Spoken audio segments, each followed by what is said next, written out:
Oke, baik. Tadi di part sebelumnya sudah kita singgung mengenai faktor koreksi, ya.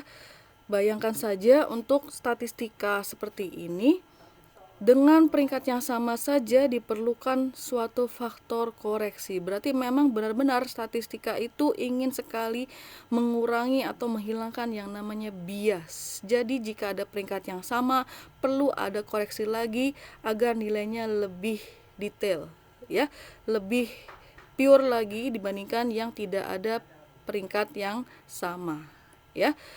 Nah, di sini adalah rumus untuk faktor koreksi. T besar, ya, merupakan T pangkat 3, T kecil pangkat 3 dikurang T dibagi 12. Nah, T besar ini adalah faktor koreksi secara umum, yaitu sigma T besar. Bagaimana cara mencari T kecil? Nah, kita lihat di slide berikutnya. Contoh, di sini ada peringkat yang sama, 9,5, 9,5, 13,5, 13,5, dan seterusnya. Oke, perlu diperhatikan di sini ada 20 yang berulang sebanyak 3 kali. Berarti, bagaimana caranya?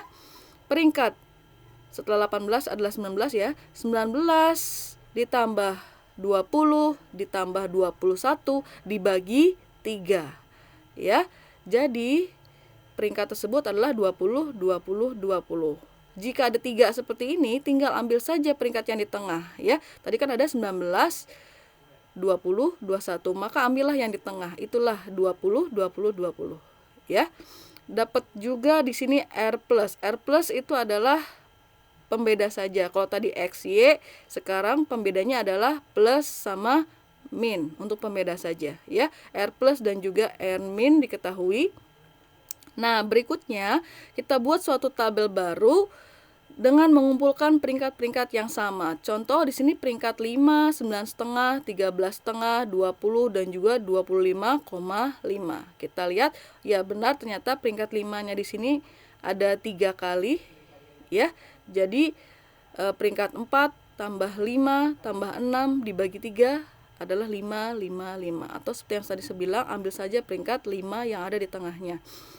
Kemudian kita hitung berapakah jumlah peringkat yang sama untuk 5, 3. Itu adalah T kecil. Peringkat 9,5 ada 2, 13,5 2, 20 ada 3, 25,5 ada 2. Jadi bisa dilihat bahwa untuk yang peringkatnya ganjil itu bilangan bulat, sedangkan yang untuk peringkatnya genap ada komanya, desimal, ya. Lalu masukkan ke dalam rumus T pangkat 3 dikurang T dibagi 12, ya. Contoh yang 5 ini, 3 pangkat 3 27 dikurang 3 24. 24 dibagi 12 sama dengan 2.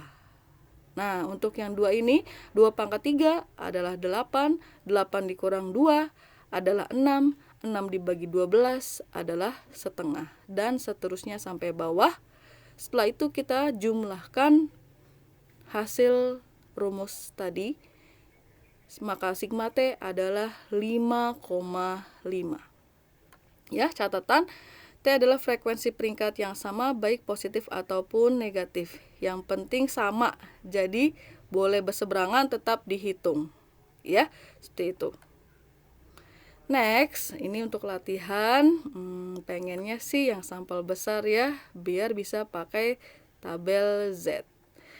Kemudian kita lihat bagaimana untuk pengerjaan sampel besar. Di sini diketahui suatu tabel peringkatnya sampai 30. Ya. Dari slide ini sampai slide berikutnya. Diketahui juga bahwa NX atau jumlah sampel X adalah 8, jumlah sampel Y adalah 22. Jadi sudah memasuki ke dalam sampel besar.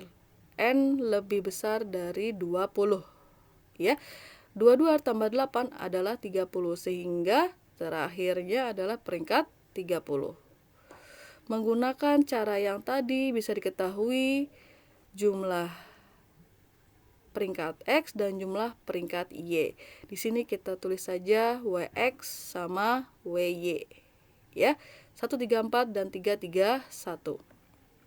Di sini kita pakai rumus untuk mencari UX dan UY.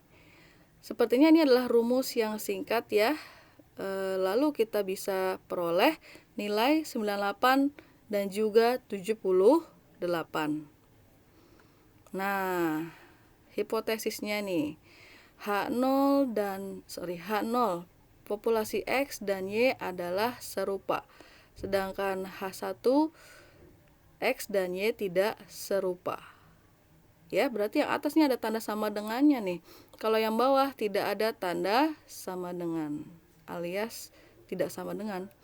Nah, dengan menggunakan data yang sudah kita peroleh di slide sebelumnya, kita carilah mu U. Tadi mu adalah rata-rata, ya. NX dikali NY dibagi 2, dapatnya 88. Kemudian simpangan bakunya tentu saja kita pakai sigma U. Diperoleh 21,32. Belum selesai karena kita perlu juga mencari Z hitung. Inilah dia Z hitungnya. Di sini ada keterangan U besar dikurang mu U. 98 dikurang 88 dibagi dengan sigma U. Sigma yang tadi kita punya. Kenapa ada kata-kata U besar? Karena sebetulnya kita juga bisa menggunakan U kecil. Tapi jangan salah, jika kita pakai U kecil, nanti kan nilainya akan jadi minus untuk yang bagian atas pembilang. Maka jangan gunakan tail sebelah kanan. Jika pakai U yang kecil, nanti kan hasilnya jadi minus, maka pakailah tail sebelah kiri, di mana di situ Z-nya juga negatif. Ya. Sekarang kita coba dulu pakai U yang besar. Pengujian pada ujung atas atau tail sebelah kanan. Ya, seperti yang kita tahu bahwa untuk Z dengan tingkat kepercayaan 95%, nilai kritisnya adalah plus minus 1,96. Bisa digambarkan juga tuh yang bentuknya kurva normal. Sebelah kiri adalah min 1,96, sebelah kanan adalah plus 1,96. Tengah-tengahnya 0. Ya, ini adalah untuk kriteria pengujiannya, bisa dilihat atau juga bisa menggunakan gambar. Ternyata 0,47 ini ada di daerah penerimaan H0. Ya, karena ada di sekitar angka 0. Maka H0 diterima, itulah keputusannya. Kesimpulannya, pada atau dengan tingkat kepercayaan 95% dapat dipercaya bahwa populasi X dan Y serupa, ya, karena terima H0. Oke. Pengujian juga dapat dilakukan pada ujung bawah dengan mengambil U yang kecil, seperti yang tadi saya bilang. Nah, jika punya sampel yang sangat kecil, ya, tadi untuk pendapat kedua yaitu N besar kurang dari sama dengan 8, maka bisa menggunakan tabel probabilitas. Kita lihat nih ya. Untuk itu kita akan masuk ke part berikutnya.